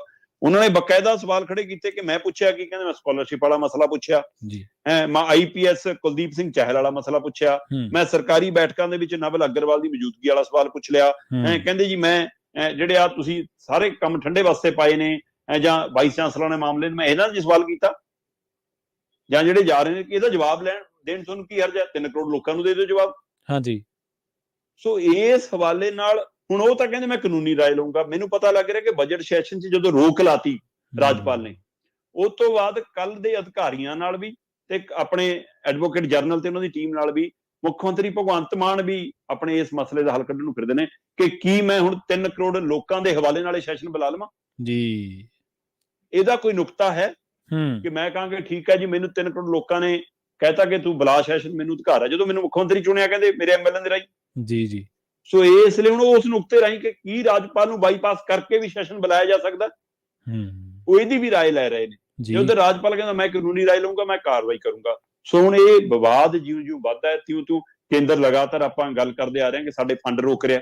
ਹਾਂਜੀ, ਚਾਹੇ ਉਹ ਰਾਸ਼ਨ ਵਾਲੇ ਫੰਡ ਰੋਕ ਲਏ, ਚਾਹੇ ਉਹ ਪਿੰਡੂ ਵਿਕਾਸ ਵਾਲੇ ਫੰਡ ਰੋਕ ਲਏ, ਹੈ ਨਾ, ਚਾਹੇ ਉਹ ਸਿਹਤ ਕੇਂਦਰ ਵਾਲੇ ਫੰਡ ਰੋਕ ਲਏ, ਹੈ ਨਾ, ਚਾਹੇ ਕਣਕ ਵਾਲੇ ਮਾਮਲੇ ਆ ਗਏ ਕਿ ਜੀ ਝੋਨਾ ਕਣਕ ਇੰਨਾ ਨਹੀਂ ਚੱਕਾਂਗੇ ਜੀ ਅਸੀਂ, ਜਾਂ ਉਹਦੇ ਪਰਸੈਂਟੇਜ ਘਟਾਤੀ, ਹੈ ਨਾ। ਸੋ ਆਹ ਸਾਰਾ ਕੁਝ ਜੋ ਕੁਝ ਹੋ ਰਿਹਾ ਉਹਦੇ ਪਿੱਛੇ ਕੀ ਇਹ ਤਣਾਵ ਤਲਖੀ ਜੇ ਵੱਧਦੀ ਜਾਊਗੀ ਤਾਂ ਉਧਰੋਂ ਚੂੜੀ ਟੈਟ ਹੁੰਦੀ ਜਾਊਗੀ। ਇਹ ਵੱਡਾ ਸਵਾਲ ਖੜਾ ਤੇ ਦਿੱਲੀ ਤੋਂ ਹੁਕਮ ਲੈ ਕੇ ਪਰਤੇ ਨੇ ਜਾਂ ਦਿੱਲੀ ਹੋਰ ਸ਼ਿਕਾਇਤਾਂ ਲਾ ਕੇ ਪਰਤੇ ਨੇ ਰਾਜਪਾਲ ਜੀ। ਸੋ ਇਹ ਕਈ ਸਵਾਲ ਖੜੇ ਨੇ। ਸੋ ਇਹ ਤਲਖੀ ਪੰਜਾਬ ਹਿੱਤ 'ਚ ਨਹੀਂ ਆ, ਪਰ ਇਹਦਾ ਕੋਈ ਤਾਜ਼ਾ ਹੱਲ ਨਿਕਲਣਾ ਬਹੁਤ ਜ਼ਰੂਰੀ ਆ, ਕਿਉਂਕਿ ਬਜਟ ਸੈਸ਼ਨ 3 ਤਰੀਕ ਆਉਂਦਿਆਂ ਨੂੰ ਦੇਰ ਨਹੀਂ ਲੱਗਣੀ। ਸੋ ਜਿੰਨਾ ਇਹ ਲਟਕੇਗਾ ਉਹ ਮਾਰਚ ਤੋਂ ਬਾਅਦ ਜਾ ਕੇ ਵੈਸੇ ਤਕਨੀਕੀ ਤੌਰ ਤੇ ਆ ਜਾਣੀ ਹੈ ਕਿ ਪਿਛਲਾ 1 ਦਿਨ ਲੰਘਾ ਲਏ ਇਹਨਾਂ ਨੇ ਬਿਨਾਂ ਉਹ ਤੋਂ ਸੈਸ਼ਨ ਜੀ।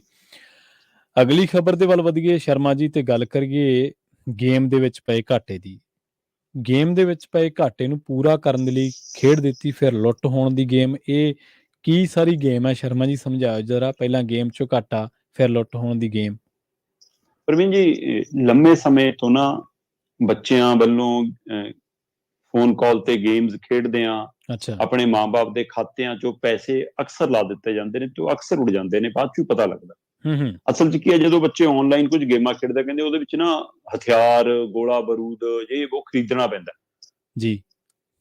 ਤੇ ਉਹ ਖਰੀਦਣ ਦੀ ਆੜ ਦੇ ਵਿੱਚ ਜਦੋਂ ਪੈਸੇ ਲਾਉਣ ਲੱਗ ਜਾਂਦੇ ਤੇ ਖਾਤੇ ਜਦੋਂ ਨਾਲ ਜੋੜ ਲੈਂਦੇ ਨੇ, ਆਪਣੇ ਪਿਓ ਦਾ ਖਾਤਾ ਜਾਂ ਮਾਂ ਦਾ ਖਾਤਾ, ਜਦੋਂ ਗੇਮ ਮੁਕਾਉਂਦੇ ਨੇ ਤਦ ਤੱਕ ਜਿਹੜੇ ਉਹ ਗਰੋਹ ਵਾਲੇ ਹੁੰਦੇ ਨੇ ਉਹ ਸਾਰਾ ਖਾਤਾ ਹੀ ਖਾਲੀ ਕਰ ਦਿੰਦੇ ਨੇ ਜੀ। ਬਿਲਕੁਲ ਹੋਇਆ ਕਈ ਲੋਕਾਂ ਦੇ ਨਾਲ। ਤੇ ਕਿੰਨੇ ਵੱਡੀਆਂ ਇਹ ਕਹਾਣੀਆਂ ਸਾਹਮਣੇ ਆਉਂਦੀਆਂ ਰਹੀਆਂ। ਪਰ ਇੱਥੇ ਇੱਕ ਸੰਗਰੂਰ ਇਲਾਕੇ ਦਾ ਇੱਕ ਚੰਗੀ ਉਮਰ ਦਾ ਨੌਜਵਾਨ ਜਿਹੜਾ ਇੱਕ ਨੌਕਰੀ ਕਰਦਾ ਹੈ, ਔਰ ਨੌਕਰੀ ਵੀ ਉਹਦੀ ਕਲੈਕਸ਼ਨ ਦਾ ਕੰਮ ਹੈ ਜੀ। ਇੱਕ ਕੋਈ ਵੱਡੀ ਕੰਪਨੀ ਹੈ, ਇਹ ਹੈਗੀ ਹੈ ਜੀ ਮਤਲਬ ਬਾਲਾਜੀ ਟ੍ਰੇਡਿੰਗ ਕੰਪਨੀ ਕੋਲਾ, ਠੀਕ ਹੈ। ਇਹਦੀ ਕਲੈਕਸ਼ਨ ਦਾ ਕੰਮ ਕਰਦਾ ਉਹ ਬੰਦਾ। ਹੁਣ ਉਹਨੂੰ ਕਿੰਨੀ ਕੁ ਮਤਲਬ ਕਿ ਜਿਹਨੂੰ ਪੈਸੇ ਦੇ ਲੈਣ ਦੇ ਨਹੀਂ ਸਮਝ, ਉਹਨੂੰ ਪਤਾ ਹੋਊਗਾ ਕਿ ਆਨਲਾਈਨ ਕਿਹੋ ਜਿਹਾ ਕੁਛ ਹੁੰਦਾ, ਪਰ ਉਹਨੂੰ ਆਨਲਾਈਨ ਗੇਮ ਖੇਡਣ ਦੀ ਬਿਮਾਰੀ ਸੀ। ਤੇ ਜਦੋਂ ਉਹਨੂੰ ਆਨਲਾਈਨ ਗੇਮ ਖੇਡਣ ਦੀ ਬਿਮਾਰੀ ਪਈ ਤਦ ਉਹਨੇ ਜੀ ਮਤਲਬ ਕਿ ਪੈਸਾ ਲਾਉਂਦਾ ਗਿਆ ਜਾਂ ਕੁਛ ਗਿਆ, ਉਹਨੂੰ 3 ਲੱਖ ਰੁਪਏ ਉਡਾ ਲਏ ਉਹਨੇ। ਠੀਕ ਹੈ। ਉਸ ਬੰਦੇ ਨੇ ਗੁਰਜੀਤ ਸਿੰਘ ਉਰਫ ਗੋਲਡੀ ਨੇ ਆਨਲਾਈਨ ਗੇਮ ਦੇ ਵਿੱਚ 3 ਲੱਖ ਰੁਪਏ ਉਡਾਤੇ ਤੇ ਘਾਟਾ ਪੈ ਗਿਆ ਜੀ। ਤੇ ਹੁਣ ਉਹ ਬੰਦਾ ਘਾਟੇ ਦੀ ਭਰਪਾਈ ਕਰਨਾ ਚਾਹੁੰਦਾ ਹੈ ਤੇ ਉਹ ਹਿਸਾਬ ਲਾਉਂਦਾ ਕਿ ਮੈਂ ਰੋਜ਼ ਕਲੈਕਸ਼ਨ ਕਰਨ ਜਾਂਦਾ, ਮੇਰੇ ਕੋਲ 5-4 ਲੱਖ ਤਾਂ ਰੋਜ਼ ਹੀ ਹੁੰਦਾ ਤੇ ਉਹਨੂੰ ਗੋਲ ਕਰਨਾ ਚਾਹੁੰਦਾ ਜੀ। ਤੇ ਜਦੋਂ ਗੋਲ ਕਰ ਲਈ ਉਹਨੂੰ ਸਕੀਮ ਨਹੀਂ ਮਿਲਦੀ ਤਾਂ ਉਹ ਆਪਣੇ ਨਾਲ 2 ਜਾਂ 3 ਸਾਥੀ ਰਲਾਉਂਦਾ ਹੈ ਨਾ, ਇੱਕ ਜਸਵੀਰ ਸਿੰਘ, ਇੱਕ ਗੁਰਵਿੰਦਰ ਸਿੰਘ, ਇਹਨਾਂ ਨਾਲ ਮਿਲ ਕੇ ਉਹ ਗੇਮ ਖੇਡਦਾ ਕਿ ਤੁਸੀਂ ਮੈਨੂੰ ਲੁੱਟ ਲੈਣਾ ਜੀ।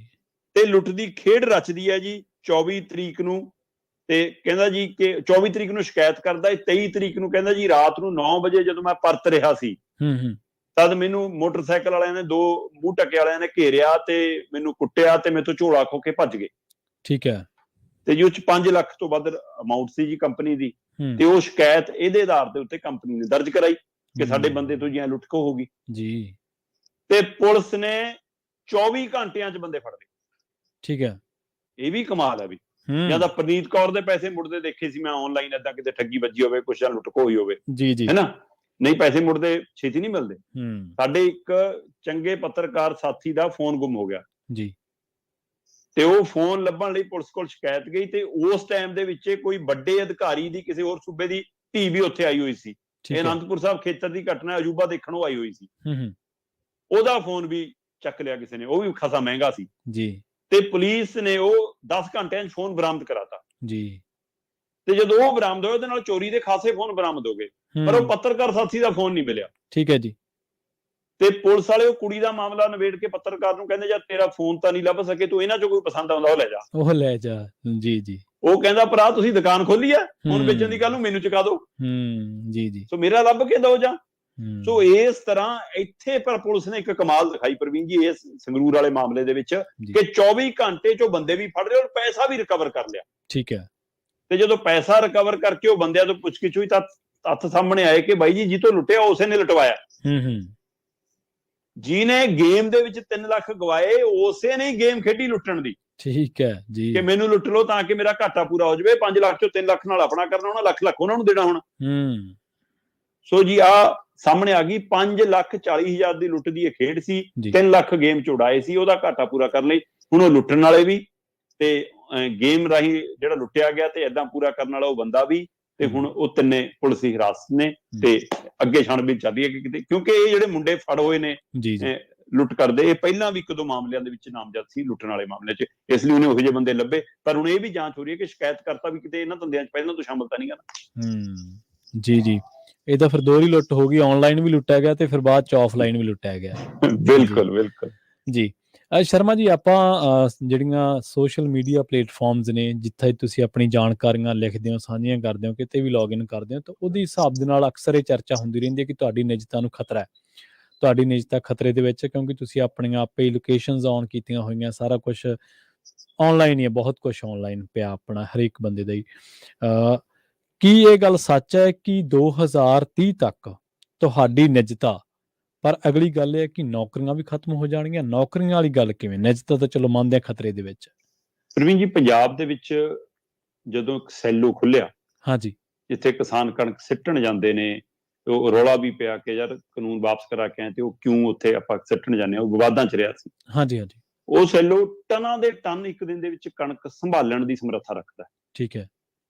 ਕਿ ਤੁਸੀਂ ਟਰਾਲੀ ਢੇਰੀ ਕਰਨੀ ਆ, ਮਸ਼ੀਨ ਨੇ ਹੀ ਚੱਕਣੀ ਆ, ਉਹ ਜੀ, ਮਸ਼ੀਨ ਨੇ ਹੀ ਤੋਲਣੀ ਆ, ਮਸ਼ੀਨ ਨੇ ਹੀ ਬੋਰੀ 'ਚ ਪਾਉਣੀ ਆ, ਮਸ਼ੀਨ ਨੇ ਹੀ ਉਹਨੂੰ ਸਿਉਣਾ, ਮਸ਼ੀਨ ਨੇ ਹੀ ਚੱਕ ਕੇ ਰੈਕ ਤੇ ਰੱਖਣਾ ਜੀ। ਉਹ ਟਨਾਂ ਦਾ ਟਨ ਸਾਰਾ ਕੁਝ ਸੰਭਾਲਣ ਲਈ 4 ਤੋਂ 5 ਬੰਦਿਆਂ ਦੀ ਲੋੜ ਆ ਉੱਥੇ ਸਿਰਫ, ਜਿਹਨੇ ਕੰਪਿਊਟਰ ਤੇ ਉਂਗਲਾਂ ਮਾਰਨੀਆਂ ਜਾਂ ਮਸ਼ੀਨ ਨੂੰ ਆਪਰੇਟ ਕਰਨਾ ਜਾਂ ਬਸ ਆ ਕੁਝ, ਹੋਰ ਕੁਝ ਨਹੀਂ ਕਰਨਾ। ਸੋ ਇਹੋ ਜਿਹਾ ਕਾਰੋਬਾਰ ਜਦੋਂ ਤਕਨੀਕੀ ਤੌਰ ਤੇ ਆ ਰਿਹਾ ਤਾਂ ਇਹਦਾ ਰੁਜ਼ਗਾਰ ਵੀ ਤੁਹਾਡਾ ਜਾ ਰਿਹਾ। ਪਰ ਇਹ ਤੋਂ ਵੀ ਅੱਗੇ ਵਾਲਾ ਪਹਿਲੂ, ਇਹ ਤਾਂ ਆ ਗਿਆ ਮਸ਼ੀਨੀਕਰਨ, ਪਰ ਹੁਣ ਅਸੀਂ ਵੱਧ ਰਹੇ ਹਾਂ ਰੋਬੋਟ ਵਾਲੇ ਉਹਦੇ ਕਨਸੈਪਟ ਦੇ ਵਿੱਚ, ਰੋਬੋਟ ਵਾਲੀ ਦੁਨੀਆ ਦੇ ਵਿੱਚ। ਉਹ ਆਉਂਦਾ ਜੀ ਕਿ ਆ ਡਰੋਨ ਰਾਹੀਂ ਸਮਾਨ ਨੂੰ ਡਿਲੀਵਰ ਹੋ ਗਿਆ ਜੀ, ਡਰੋਨ ਰਾਹੀਂ ਦਵਾਈਆਂ ਆ ਗਈਆਂ ਜੀ, ਡਰੋਨ ਰਾਹੀਂ ਖਾਣਾ ਆ ਗਿਆ ਜੀ, ਫਿਰ ਆ ਰੋਬੋਟ ਜੀ ਹੁਣ ਖਾਣੇ ਪਰੋਸਣ ਲੱਗ ਗਿਆ ਜੀ, ਰੋਬੋਟ ਜੀ ਹੁਣ ਆਹ ਕਰਨ ਲੱਗ ਗਿਆ ਜੀ। ਪਰ ਹੈਰਾਨੀ ਹੋਏਗੀ ਪ੍ਰਵੀਨ ਜੀ, ਇੱਕ 65 AIਆਂ ਦੇ ਐਕਸਪਰਟ ਨੇ ਇੱਕ ਰਿਪੋਰਟ ਦਿੱਤੀ ਆ ਕਿ ਅਗਲੇ 7 ਸਾਲਾਂ 'ਚ ਇੰਨੀ ਤੇਜ਼ੀ ਨਾਲ ਦੁਨੀਆ ਬਦਲਣੀ ਆ ਕਿ ਤੁਸੀਂ ਅਸੀਂ ਮਤਲਬ ਹੈਰਾਨ ਹੋ ਜਾਾਂਗੇ, ਜਾਂ ਸਾਡੀਆਂ ਅੱਖਾਂ ਖੁੱਲੀਆਂ ਦੀ ਖੁੱਲੀਆਂ ਰਹਿ ਜਾਣਗੇ, ਆਹ ਕਿਹੜਾ ਸੰਸਾਰ 'ਚ ਆ ਗਏ ਸੀ।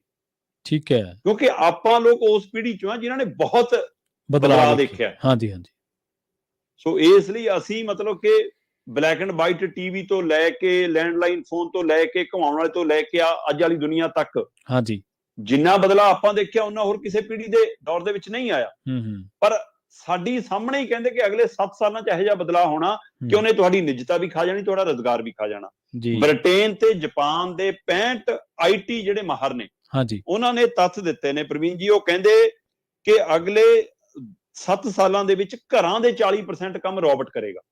ਠੀਕ ਹੈ, ਉਹਦੇ ਵਿੱਚ ਜਿਵੇਂ ਮਤਲਬ ਕਿ ਝਾੜੂ ਪੋਚਾ ਲਾਉਣਾ ਹੋਵੇ, ਕੱਪੜੇ ਧੋਣੇ ਹੋਣ, ਕੱਪੜੇ ਸੀਣੇ ਹੋਣ, ਰੋਟੀ ਪਕਾਉਣੀ ਹੋਵੇ, ਰੋਟੀ ਖਵਾਉਣੀ ਹੋਵੇ, ਹੈ ਨਾ, ਕੁੰਡਾ ਖੋਲਣਾ ਹੋਵੇ, ਕੁੰਡਾ ਲਾਉਣਾ ਹੋਵੇ, ਸਾਰੇ ਕੰਮ ਰੋਬੋਟ ਕਰੇਗਾ ਜੀ। ਤੇ ਇਸੇ ਤਰ੍ਹਾਂ ਮਾਰਕੀਟ ਦੇ ਵਿੱਚ ਵੱਡੀਆਂ ਦੁਕਾਨਾਂ, ਵੱਡੇ ਮਾਲ ਦੇ ਵਿੱਚ ਸਾਰਾ ਕੰਮ ਰੋਬੋਟ ਕਰੇਗਾ, ਬੰਦਿਆਂ ਦੀ ਲੋੜ ਨਹੀਂ। ਠੀਕ ਹੈ। ਹੁਣ ਜੇ ਘਰਾਂ 'ਚ ਝਾੜੂ ਪੋਚੇ ਤੇ ਕੱਪੜੇ ਧੋਣ ਧਵਾਈ ਦਾ ਕੰਮ ਇਹ ਕਰ ਲਿਆ ਤਾਂ ਉਹਦੇ ਨਾਲ ਇੱਕ ਪਾਸੇ ਤਾਂ ਇਹ ਲੱਗਦਾ ਕਿ ਬੀਬੀਆਂ ਨੂੰ ਸਾਹ ਮਿਲੇਗਾ ਜਿਹੜੀਆਂ ਆਪ ਕਰਦੀਆਂ ਨੇ। ਪਰ ਜਿਹੜੀਆਂ ਬੀਬੀਆਂ ਆਪ ਕਰਦੀਆਂ ਨੇ ਉਹ ਇੰਨੀ ਸਮਰੱਥ ਨਹੀਂ ਹੋਊਗਾ ਉਹ ਪਰਿਵਾਰ ਕੇ ਰੋਬੋਟ ਲੈ ਲਵੇ ਜੀ। ਤੇ ਜਿਨ੍ਹਾਂ ਨੇ ਸਫਾਈ ਕਰਮੀ ਰੱਖੇ ਹੋਏ ਨੇ ਰੋਬੋਟ ਵੀ ਉਹੀ ਖਰੀਦਣਗੇ ਪਹਿਲਾਂ। ਹਾਂਜੀ ਹਾਂਜੀ ਤੇ ਇਹਦਾ ਮਤਲਬ ਉਹ ਉਹਨਾਂ ਦਾ ਰੁਜ਼ਗਾਰ ਤਾਂ ਗਿਆ। ਇਸੇ ਤਰ੍ਹਾਂ ਵੱਡੇ ਮਾਲ, ਵੱਡੇ ਸ਼ੋਰੂਮ, ਉੱਥੇ ਸਾਰੀ ਲੇਬਰ ਦਾ ਕੰਮ, ਪਹਿਲਾਂ ਫੈਕਟਰੀਆਂ 'ਚ ਮਸ਼ੀਨਾਂ ਆਉਣ ਨਾਲ ਲੇਬਰ ਦਾ ਕੰਮ ਗਿਆ। ਹਾਂਜੀ ਹੁਣ ਦੁਕਾਨਾਂ ਦੇ ਵਿੱਚ ਜਿਹੜਾ ਸਮਾਨ ਚੱਕ ਕੇ ਫੜਾਉਣਾ, ਦੇਣਾ, ਕਰਨਾ, ਜੇ ਫਿਰ ਇਹ ਵੀ ਰੋਬੋਟ ਨੇ ਕਰਨਾ ਸ਼ੁਰੂ ਕਰਤਾ ਤਾਂ ਫਿਰ ਲੋਕਾਂ ਦਾ ਕੰਮ ਗਿਆ।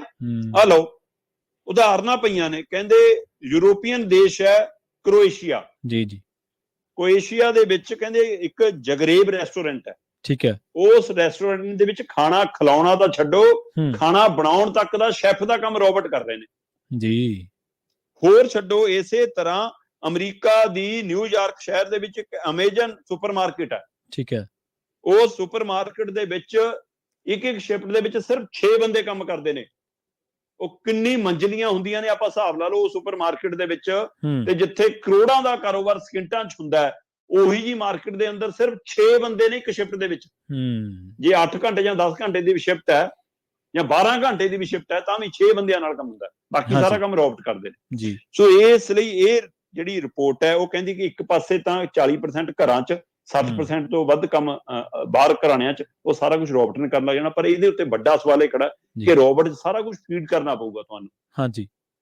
ਤੇ ਜਦੋਂ ਫੀਡ ਕਰਦੇ ਹੋ ਤਦ ਵੀ, ਤੇ ਜਦੋਂ ਉਹ ਤੁਹਾਡੀ ਗਤੀਵਿਧੀਆਂ, ਤੁਹਾਡੇ ਉੱਠਣ ਦਾ ਸਿਸਟਮ ਕੀ ਹੈ, ਤੁਹਾਡੇ ਖਾਣ ਦਾ ਸਿਸਟਮ ਕੀ ਹੈ, ਤੁਸੀਂ ਲੈਪਟਾਪ ਤੇ ਕਿਵੇਂ ਚਲਾਉਂਦੇ ਹੋ, ਕਿਵੇਂ ਪਾਸਵਰਡ ਭਰਦੇ ਹੋ, ਕੀ ਕਰਦੇ ਹੋ, ਉਹਨੇ ਸਾਰਾ ਕੁਝ ਦੇਖ ਕੇ ਹੀ ਨੋਟ ਕਰੀ ਜਾਣਾ ਜੀ ਜੀ। ਤੇ ਉੱਥੇ ਤੁਹਾਡੀ ਨਿੱਜਤਾ ਖਤਮ ਹੈ। ਹੁਣ ਮੈਂ ਦੇਖ ਰਿਹਾ ਸੀਗਾ ਕਿ ਅਮਰੀਕਾ ਦੇ ਵਿੱਚ ਸੈਨ ਫਰਾਂਸਿਸਕੋ ਦੇ ਵਿੱਚ ਇੱਕ ਮੁੱਦਾ ਚੱਲ ਰਿਹਾ ਜੀ ਕਿ ਜੀ ਉੱਥੇ ਦੀ ਪੁਲਿਸ ਨੂੰ ਜਿਹੜੇ ਰੋਬੋਟ ਦਿੱਤੇ ਗਏ ਨੇ ਕਿ ਉਹ ਰੋਬੋਟ ਨੂੰ ਚਲਾਨ ਕੱਟਣ ਦਾ ਅਧਿਕਾਰ, ਉਹ ਰੋਬੋਟ ਨੂੰ ਹੈ ਨਾ ਮਤਲਬ ਕਿ ਬਾਕੀ ਸਾਰੇ ਕਾਨੂੰਨ ਦੇ ਤਹਿਤ ਕੋਈ ਕੁਤਾਹੀ ਕਰਦਾ ਉਹਦੀ ਸਜ਼ਾ ਦੇਣ ਦਾ ਅਧਿਕਾਰ। ਤੇ ਇੱਥੋਂ ਤੱਕ ਆ ਰਿਹਾ ਕਿ ਜੇਕਰ ਕੋਈ ਜ਼ਿਆਦਾ ਵੱਡਾ ਗੁਨਾਹ ਕਰ ਦੇਵੇ ਤਾਂ ਉਹਨੂੰ ਗੋਲੀ ਮਾਰਨ ਦਾ ਅਧਿਕਾਰ ਵੀ ਰੋਬੋਟ ਨੂੰ ਦੇ ਦਿਓ ਕਹਿੰਦੇ। ਇਹਨੂੰ ਲੈ ਕੇ ਬਹਿਸ ਛਿੜੀ ਆ ਉੱਥੇ ਦੇ। ਪਰ AI ਨੇ ਜਿਹੜੇ ਦੁਨੀਆ ਭਰ ਦੀ ਇੱਥੇ 65 AI ਗੱਲ ਕਰ ਰਹੇ ਆ ਜੀ ਜੀ, ਜਿਵੇਂ 65 IT ਜਾਂ ਕਹਿ ਲਈਏ ਹੈ ਨਾ, ਉਸੇ ਤਰ੍ਹਾਂ AI ਜਿਹੜੇ ਉਹਨਾਂ ਨੇ ਮਤਲਬ ਕਿ ਇਹ ਗੱਲ ਕਹੀ ਹੈ ਕਿ ਭਾਈ ਇੰਨਾ ਵੀ ਨਿਰਭਰ ਨਾ ਹੋ ਜਿਓ ਜੀ ਕਿ ਮਸ਼ੀਨ ਇਹ ਹੈ ਕੱਲ ਨੂੰ ਗਲਤ ਵੀ ਕਰ ਸਕਦੀ, ਜੇ ਗੋਲੀ ਮਾਰਨ ਤੱਕ ਦੇ ਅਧਿਕਾਰ ਤੁਸੀਂ ਰੋਬੋਟ ਨੂੰ ਦੇਣੇ ਆ। ਸੋ ਘਰਾਂ ਦੇ ਕੰਮ ਤੋਂ ਲੈ ਕੇ, ਫੈਕਟਰੀ ਉਦਯੋਗਾਂ ਦੇ ਕੰਮ ਤੋਂ ਲੈ ਕੇ, ਪੁਲਿਸ ਦਾ ਕੰਮ ਵੀ ਜੇ ਰੋਬੋਟ ਕਰਨਗੇ ਤਾਂ ਇੱਥੇ ਕਦੇ ਕੁਤਾਹੀ ਹੋਈ, ਕਿਸੇ ਨੂੰ ਛੋਟੇ ਗੁਨਾਹ ਤੇ ਵੀ ਜੇ ਗੋਲੀ ਮਾਰਨ ਲੱਗ ਗਏ ਹੈ ਨਾ, ਰੈੱਡ ਲਾਈਟ ਟੱਪਣ ਤੇ ਹੀ ਹੈ ਨਾ, ਗਲਤ ਪਾਰਕਿੰਗ ਤੇ ਜੇ ਕਦੇ ਗੋਲੀ ਮਾਰਤੀ ਰੋਬੋਟ ਨੇ, ਫਿਰ ਕੀ ਕਰੋਗੇ। ਸੋ ਪਰ ਆਹ ਜਿਹੜੀ ਕਹਾਣੀ ਆ ਪ੍ਰਵੀਨ ਜੀ ਕਿ 2030 ਤੱਕ ਲਗਭਗ ਰੋਬੋਟ ਯੁੱਗ ਆ ਜਾਏਗਾ।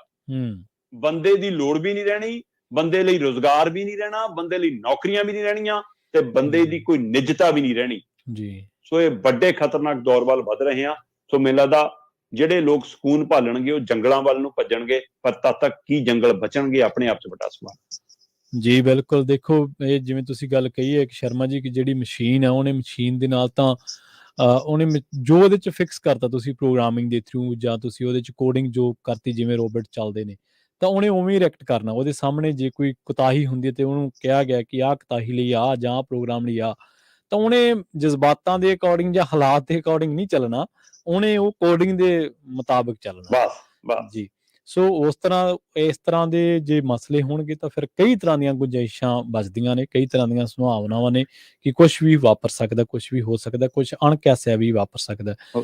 ਜੀ ਸ਼ਰਮਾ ਜੀ, ਇਹਨਾਂ ਖਾਸ ਖਬਰਾਂ ਤੇ ਖਾਸ ਜਾਣਕਾਰੀਆਂ ਦੇਣ ਦੇ ਲਈ ਤੁਹਾਡਾ ਬਹੁਤ-ਬਹੁਤ ਧੰਨਵਾਦ ਜੀ। ਜੀ ਜੀ ਸੋ ਪ੍ਰੋਗਰਾਮ ਖਬਰ ਤੇ ਨਜ਼ਰ ਨੂੰ ਆਪਾਂ ਇੱਥੇ ਹੀ ਸਮਾਪਤ ਕਰਾਂਗੇ। ਪੰਜਾਬੀ ਰੇਡੀਓ ਯੂਐਸਏ ਤੇ ਪ੍ਰੋਗਰਾਮਾਂ ਦਾ ਸਿਲਸਿਲਾ ਲਗਾਤਾਰ ਜਾਰੀ ਹੈ। ਤੁਸੀਂ ਜੁੜੇ ਰਹੋ ਪੰਜਾਬੀ ਰੇਡੀਓ ਯੂਐਸਏ ਦੇ ਨਾਲ ਤੇ ਆਖਿਰ ਦੇ ਵਿੱਚ ਇੱਕ ਵਾਰ ਫਿਰ ਤੋਂ ਤੁਹਾਨੂੰ ਸਭ ਨੂੰ ਪਿਆਰ ਸਤਿਕਾਰ ਸਹਿਤ ਸਤਿ ਸ਼੍ਰੀ ਅਕਾਲ।